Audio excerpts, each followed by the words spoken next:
पहली खबर आपसे, आपके परिवार से, आपके बच्चों से, अभ्यर्थियों से जुड़ी हुई है सीधे। चूंकि पेपर लीक मामले में सरकार अब सख्त हो गई है। पेपर लीक पर 1 करोड़ का जुर्माना होगा, 10 साल की सजा होगी। एक्ट का ड्राफ्ट तैयार कर लिया गया है। अध्यादेश से सीधे इसे लागू किया जा सकता है। परीक्षाओं में सभी तरह की गड़बड़ियां गैर जमानती होंगी। संगठित अपराध मिला तो सजा और बढ़ेगी, संपत्ति भी जब्त की जाएगी। मॉनसून सत्र के बाद अध्यादेश के जरिए लागू किए जाने की पूरी तैयारी है। स्कूल शिक्षा विभाग ने विधि विभाग को इस बात का ड्राफ्ट भी भेज दिया है। जैसा कि मैंने कहा कि यह खबर सीधे आपके लिए, आपके परिवार के लिए, आपके बच्चों के लिए, आपके रिश्तेदारों के लिए है।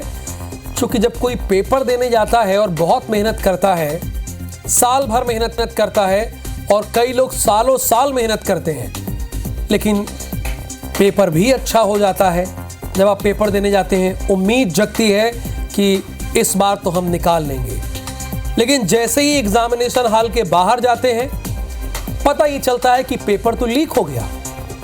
आपकी सारी मेहनत पर, सालों साल की मेहनत पर पानी फिर गया। ऐसा उत्तर प्रदेश और मध्य प्रदेश में लगातार हो रहा है। आपने देखा नर्सिंग कॉलेज घोटाला का मामला, जहां पर अपात्र नर्सिंग कॉलेजों को लाइसेंस दे दिया गया, सर्टिफिकेट दे दिया गया कि वो पात्र हैं। आपने पटवारी का पेपर देखा कि कैसे लीक हो रहे हैं, एक ही सेंटर से कैसे लोग टॉप कर रहे हैं। आपने नीट का एग्जाम देखा कि कैसे कैसे पहले नंबर पर 67 लोग पहुंच जाते हैं। तो ये आपके भविष्य के साथ खिलवाड़ किया जा रहा है, और यही वजह है कि IBC 24 ने इस बात को प्रमुखता के साथ हमेशा उठाया। और अब देखिए, अब सरकार ने कड़ा निर्णय ले लिया है। अध्यादेश से कानून लागू हो सकता है। अगर संगठित अपराध मिला तो सजा और बढ़ेगी। 1 करोड़ रुपए का जुर्माना होगा पेपर लीक होने पर, और इसके साथ ही 10 वर्ष की यानी 10 साल की सजा भी होगी। तो दुष्यंत पाराशर, बिना लाग लपेट के मैं जानना चाहता हूं कि ये कब से कानून की शक्ल ले लेगा?